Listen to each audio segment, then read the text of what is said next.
Bonjour à tous et bienvenue dans notre tout premier épisode du Deep Dive Podcast. Je suis Sarah et aujourd'hui, nous lançons une toute nouvelle série qui va vous aider à apprendre l'anglais de manière simple, amusante et accessible à tous. Salut tout le monde, je suis Janok. Nous sommes très heureux de commencer cette aventure avec vous.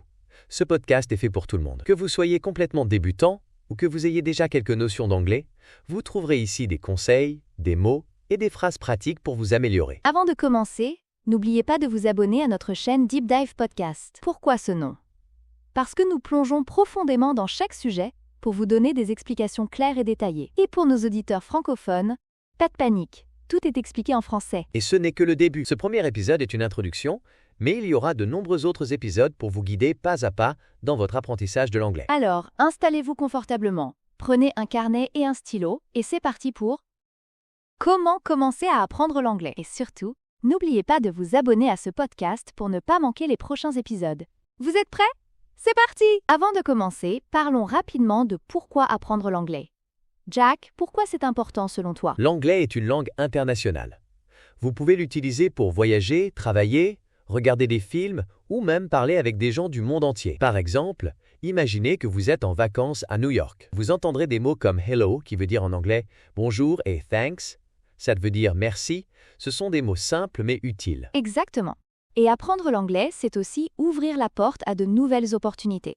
Alors, commençons avec les bases. Pour apprendre l'anglais, il faut commencer par les mots les plus courants. Voici quelques exemples. Hello, qui veut dire bonjour. Goodbye, qui signifie au revoir. Yes, qui veut dire oui. No, qui veut dire non. Please, qui signifie s'il vous plaît. Et thanks, qui veut dire merci. Ces mots sont très utiles dans la vie quotidienne.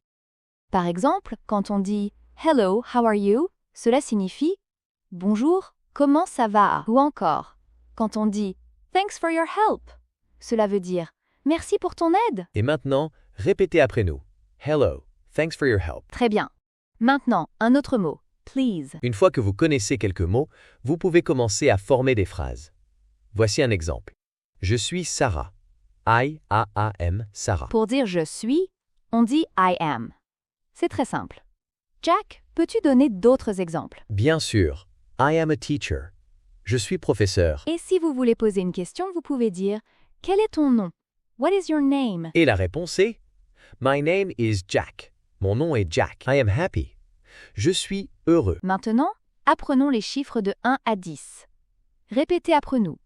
1, 2, 3, 4, 5, 6, 7, 8, 9, 10. Très bien. Maintenant, les jours de la semaine. Monday, lundi, Tuesday, mardi, Wednesday, mercredi, Thursday, jeudi, Friday, vendredi, Saturday, samedi, Sunday, dimanche. Utilisez ces mots pour parler de votre emploi du temps. Par exemple, I work on Monday. Je travaille lundi. I relax on Sunday. Je me détends dimanche. La clé pour apprendre l'anglais, c'est de pratiquer tous les jours. Voici quelques idées. Regardez des films ou des séries en anglais avec des sous-titres. Écoutez de la musique en anglais et cherchez les paroles. Parlez à voix haute, même si vous êtes seul. Et si vous avez un ami qui parle anglais, essayez de parler avec lui. Même si vous faites des erreurs, ce n'est pas grave. Les erreurs vous aident à progresser. Par exemple, vous pouvez dire I like pizza. J'aime la pizza. Do you like pizza? Aimes-tu la pizza? Vous voyez? C'est simple et amusant. Voici une phrase que vous pouvez utiliser souvent. How much is this?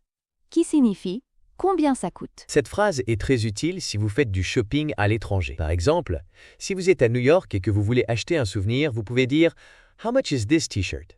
Qui signifie combien coûte ce t-shirt? Et la réponse pourrait être It's $10.